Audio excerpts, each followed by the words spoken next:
biti glavni, prvo što mi se javi je iznad drugih. Iznad drugih? Šta to znači?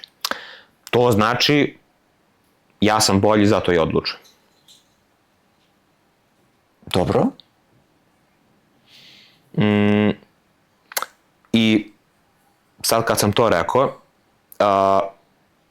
sam shvatio da baš u zadnje vreme mi se sa vremena na vreme javi osjećaj koji mi je mama dosta nametala, taj osjećaj baš još od malena, da ja sam bolji od drugih, to da su oni ispod mene. Znači, kogod ti nešto uradi na krivo, na žao, da uradi nešto što ti ne prija, što ne voliš, taj je samo ispod tebe. Aha. To je defanzivni mehanizam.